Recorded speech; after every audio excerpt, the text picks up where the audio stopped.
Hey, welcome everyone. I am coming to you from White House Studios, Detroit, where I share business and marketing ideas on a daily basis. And today, we're talking about how to start a business.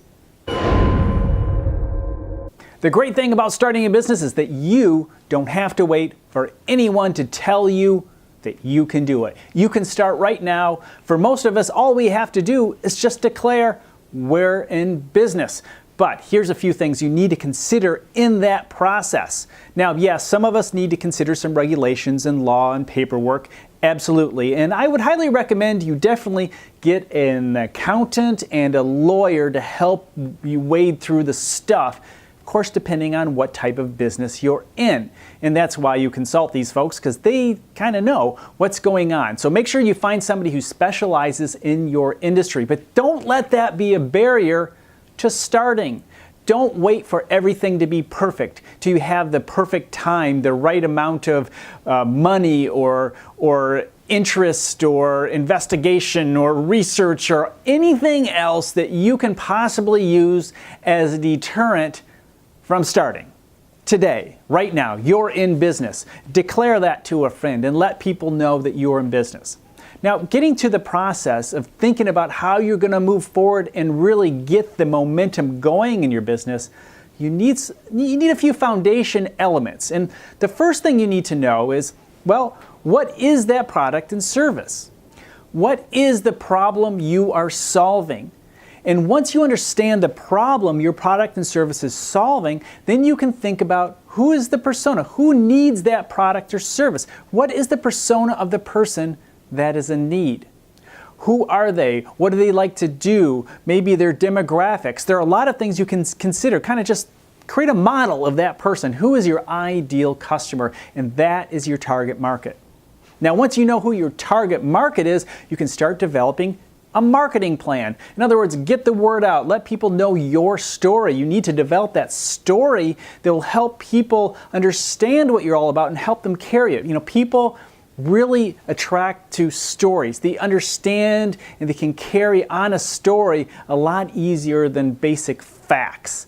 You need to understand benefits and features, but mostly you need to understand what benefits your target market. That's how you're going to approach them. Features are nice, but it's the benefits that they care about. And so you develop a plan, and if you've been following my videos for a while, you understand there are 4 areas that we like to tackle. First, awareness. And then, of course, driving traffic and conversions. That would be sales. And then after you've earned all those wonderful customers, how do you keep them? What is the lifetime value of a customer? Is your product or service a one-off thing, or does your customer come back to you? And so if someone stays with you for an entire year, what's the value of that person? And that'll help you determine the budget for marketing and what is a positive ROI for your marketing. It's important to understand what is coming in and going out of your company.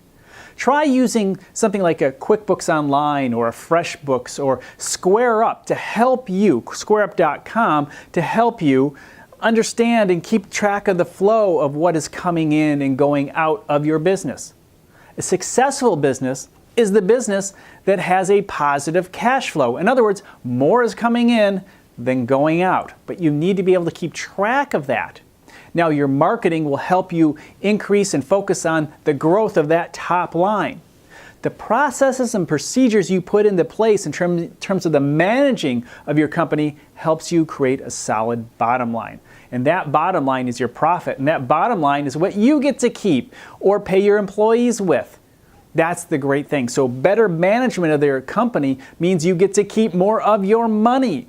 But you always have to think about the growth of the company as well as the management. So it's not all about accounting. You have to consider what is the theme of your company? What are you giving to your customers? What's the story and brand feel? Sometimes we give a little bit more just to have a really good reputation. If it's all about the numbers, sometimes your customer is left out of that equation.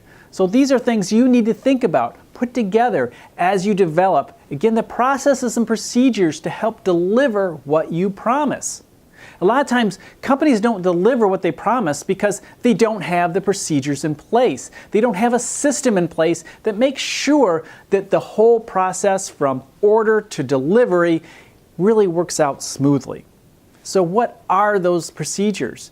Work through it and know that you're going to have some glitches along the way. That's okay, as long as you pay attention to them and try and fix them with the benefit of your customer in mind. And if you do a good job, your top line will increase, and if you manage it well, your bottom line will also increase. But here's the great thing.